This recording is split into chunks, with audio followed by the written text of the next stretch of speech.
Et pour ce débat, j'accueille aujourd'hui Arnaud Viala. Bonjour, vous êtes Bonjour. député Les Républicains de l'Aveyron. Bienvenue. Face à vous, Benoît Simian. Vous êtes député La République En Marche de Gironde. Bienvenue à vous.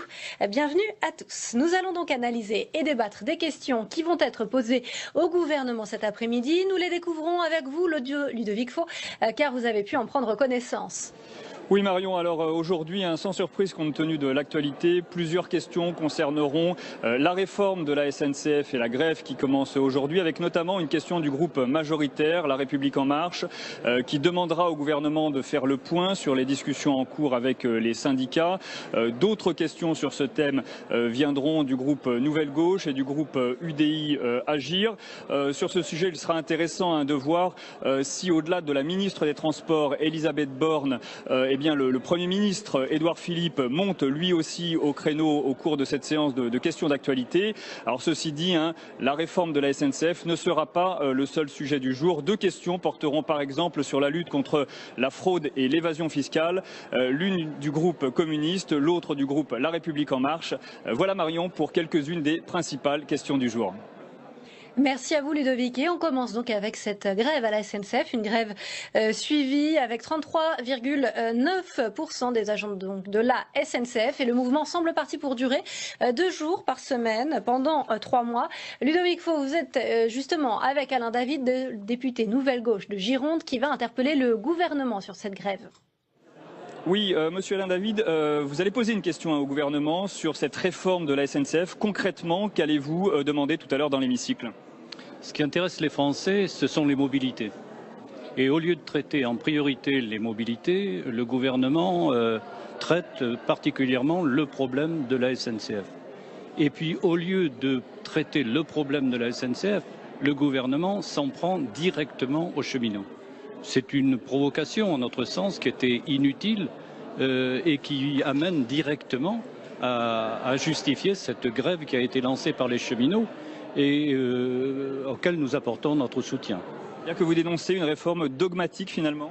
Tout à fait. On fait les choses à l'envers, en quelque sorte. Au lieu de traiter le problème général en quelque sorte des mobilités, on traite les problèmes particuliers avant de traiter les problèmes généraux. Et donc vous allez demander au gouvernement de réorienter sa réforme ? Tout à fait, de reprendre les négociations dans ce sens-là. Merci, monsieur Alain David. Merci à vous, Ludovic Faux. Benoît Simian, vous allez répondre dans un instant à l'opposition. Justement, Arnaud Viala, mobilité, cheminots, le gouvernement ne s'attaque pas à la bonne réforme de la SNCF. Vous partagez finalement Alain David, ces recommandations, ces préconisations qu'il adresse au gouvernement ? Je pense que tout le monde est conscient qu'il y a besoin d'une réforme à la SNCF, une réforme du ferroviaire en général. Moi, je fais le constat tout simple qu'il y a un problème de méthode, puisque le gouvernement a lancé cette réforme de manière très hâtive. Le Parlement est à peine saisi, les annonces ont déjà été faites, la ministre dit qu'elle continue de négocier, mais manifestement la négociation est en train de se crisper et le résultat pour les Français, c'est qu'il y a 3 mois de grève qui ont débuté aujourd'hui avec 2 jours par semaine de blocage total, un désarroi généralisé pour tous les gens qui ont à utiliser le train et surtout l'absence de clarté sur ce que veut exactement faire le gouvernement.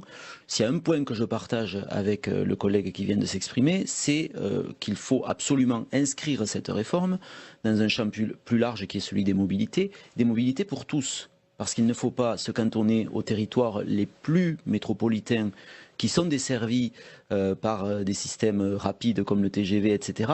et qui vont certainement trouver des réponses dans la réforme actuelle. Il faut aussi apporter des réponses aux autres territoires, comme le mien par exemple, celui de l'Aveyron, où la desserte ferroviaire de proximité est une nécessité. Et actuellement, la réforme qui est sur la table ne prévoit pas d'amélioration de ce point de vue-là à court terme. Benoît Simian, vous entendez l'opposition. Le gouvernement se trompe de cible et de méthode. Écoutez, d'abord, on a tous un cheminot dans sa famille, dans ses amis, donc ils sont comme nous tous attachés au service public ferroviaire. Et l'objet de cette réforme, c'est de porter une ambition forte pour un grand service public ferroviaire. La réalité, c'est qu'aujourd'hui, on a un modèle économique ferroviaire à bout de souffle, qui ne fonctionne plus, qui génère tous les ans de la dette, 3 milliards par an. Si l'on ne fait rien, aujourd'hui c'est 50 milliards, si on ne fait rien en 2023, ça sera 63 milliards. Donc il faut arrêter l'hémorragie, d'où l'urgence à réformer. C'est les premières raisons de cette réforme. La deuxième raison, c'est la transposition en droit national du 4e paquet mobilité, qui a été discuté au Parlement européen, et nous avons jusqu'à décembre 2019 pour que la France le transpose en droit national. C'est l'ouverture à la concurrence pour toutes les entreprises ferroviaires pour le transport de voyageurs. Et là aussi, il y a urgence parce que décembre 2019, c'est demain. D'où la volonté de ce gouvernement d'aller vite. D'aller vite D'où les ordonnances pour les usagers, pour les clients, mais avec les cheminots, dans l'intérêt du contribuable, du client contribuable, de l'usager contribuable. Avec ou sans les ordonnances. Moi, je suis nouvellement élu parlementaire. J'ai pu vivre les débats parlementaires dans le cadre de la loi de travail où il y a eu sujet par ordonnance. Et il y a eu près de 300 heures de débat parlementaire. Donc il y a débat. D'ailleurs, cet après-midi en commission développement durable et aménagement du territoire, nous allons commencer à examiner cette réforme ferroviaire. Il y a un certain nombre d'amendements. Moi, j'en ai déposé un sur l'ARAFER, donc pour avoir un régulateur fort sur ce qu'on appelle l'avis simple et l'avis conforme, parce que avec une ouverture à la concurrence, je crois qu'on doit avoir un régulateur fort. Je ne vais pas rentrer dans la technique parce que c'est une réforme extrêmement compliquée à expliquer pour des raisons techniques. En revanche, la réalité, c'est que nous ne touchons pas aux droits acquis des cheminots, nous ne touchons pas au statut, nous ne touchons pas aux facilités de circulation, nous ne touchons pas à la médecine de soins, et nous avons juste l'ambition que ça fonctionne mieux pour les clients, pour les usagers, et offrir aux cheminots un outil industriel performant. Nous sommes tous attachés à l'entreprise ferroviaire qu'est la SNCF, et nous devons l'armer pour qu'elle réussisse le défi de l'ouverture à la concurrence. On l'entend justement, on ne touche pas au statut du cheminot, pas de privatisation non plus. Est-ce ainsi que la SNCF va pouvoir se réformer, Arnaud Viala ? Moi, je crois qu'il y a un point là qui est quand même très important, c'est qu'on nous dit la réforme est compliquée, il est difficile de l'expliquer. Moyennant quoi, on se retrouve dans une situation de paralysie. Non, je crois au contraire. C'est ce qu'on est en train de faire. Je crois au contraire qu'il faut faire œuvre de pédagogie et que les contenus de cette réforme doivent être non seulement expliqués au grand public, au personnel de la SNCF, mais aussi tout simplement aux parlementaires français.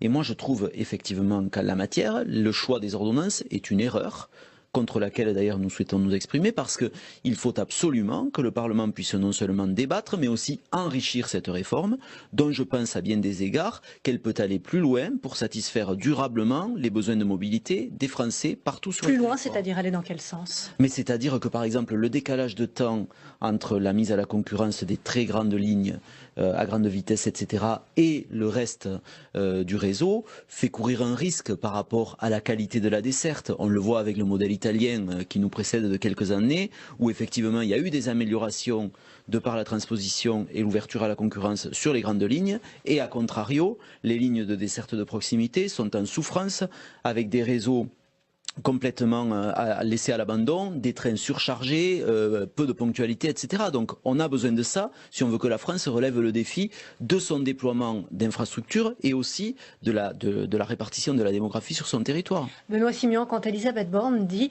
« Nous tiendrons bon dans l'écoute, la concertation et le dialogue », quelle marge de manœuvre existe-t-il encore alors aujourd'hui ? Oui, la ministre des Transports et le Premier ministre ont fixé le cap, ils ont tout mis sur la table.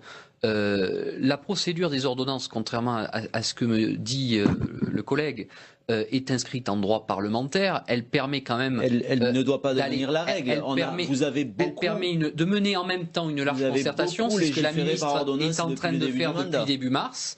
Ça permet d'adapter au fil des négociations le texte, alors que si elle avait déposé un projet de loi ficelé article par article, nous aurions dû... La transposition, c'est fin 2019. Il n'y a aucune urgence à légiférer par ordonnance sur un sujet tel que fin 2019, c'est demain. Et à priver le Parlement... Non, attendez, la transposition... Excusez-moi, transposition avant la fin de l'année. Bon, vous avez, et il n'y a aucune urgence à priver le Parlement du débat. Le débat est nécessaire, et le débat est nécessaire non pas uniquement pour contester, il est nécessaire aussi pour enrichir. Donc ne privez pas les Français du rôle qu'ont leurs parlementaires par rapport à un sujet aussi important. Écoutez, moi je crois que, là, avant toute chose, on est sur le terrain de la concertation. Et depuis le début, moi je ne comprends pas les postures qui sont prises. Avant même que la ministre concerte, les syndicats parlaient déjà de grève. Moi, je suis assez effaré par cette méthode. Je crois qu'il faut concerter, il faut faire cette réforme avec les cheminots. Et ce qui compte, une fois de plus, je le redis, c'est le client au bout du bout. La réalité, c'est qu'en province, moi je suis député du Médoc. La réalité, c'est qu'un TER sur 6 est supprimé toutes les semaines. Voilà, c'est ça la réalité. Mais l'État est responsable parce que depuis 30 ans, l'État sous-investit sur le réseau ferroviaire national et on en est dans la situation où on en est avec un modèle économique qui ne tourne plus. Et nous écouterons la réponse du gouvernement dans quelques instants dans l'hémicycle. On va poursuivre ensemble avec la fraude fiscale. C'est le projet de loi de Gérald Darmanin qui sera présenté demain en Conseil des ministres, car le ministre des Comptes publics veut mettre en place une police fiscale et renforcer les pénalités contre les fraudeurs. Ludovic Faux, vous êtes en direct avec Fabien Roussel, le député GDR du Nord. Oui, Monsieur Roussel, vous allez interroger le gouvernement sur la lutte contre l'évasion fiscale. Très concrètement, qu'allez-vous dire, qu'allez-vous demander tout à l'heure dans l'hémicycle? D'abord, je vais partir de la réalité d'aujourd'hui, avec tous ceux qui manifestent pour avoir un meilleur pouvoir d'achat et de meilleurs services publics. Eh bien, je vais interroger le gouvernement. Est-ce qu'ils seront capables d'aller chercher l'argent là où il est, dans les coffres-forts des paradis fiscaux? Est-ce qu'on va s'attaquer véritablement à ce véritable fléau qui coûte à peu près entre 60 à 80 milliards d'euros à la France tous les ans? Donc, en allant chercher cet argent, en s'y attaquant efficacement, on pourra répondre aux besoins des Français, à tous les salariés, à nos services publics. Alors le gouvernement explique qu'en même temps que la réforme de l'ISF, il va renforcer la lutte contre l'évasion fiscale. Il y a un nouveau projet de loi avec notamment la création d'une police fiscale. Vous n'y croyez pas ? Pour l'instant, l'État, le texte de loi, c'est un pétard mouillé, parce qu'une police fiscale, mais en maintenant le verrou de Bercy, s'il est maintenu, ça sert à rien. La liste des paradis fiscaux, c'est 9 pays, et il manque les principaux. Les Bermudes, les Caïmans, mais il manque aussi les pays européens, le Luxembourg, l'Irlande, Chypre, Malte. C'est pas possible. Enfin, je veux dire, si vraiment on veut s'attaquer aux paradis fiscaux, on met la liste des paradis fiscaux qui permettent à des entreprises d'échapper à l'impôt. Merci Fabien Roussel. On écoutera la réponse du gouvernement tout à l'heure dans l'hémicycle. Merci à vous, Ludovic Faux. Benoît Simian, pourquoi préserver ce verrou de Bercy ? L'administration va garder le monopole sur des poursuites en cas justement de fraude, d'évasion fiscale. Sur le sujet du verrou de Bercy, il y a une mission parlementaire qui est en cours. Elle rendra ses conclusions à la mi-avril. J'ai bien entendu sur le sujet le ministre du Budget Gérald Darmanin se positionner.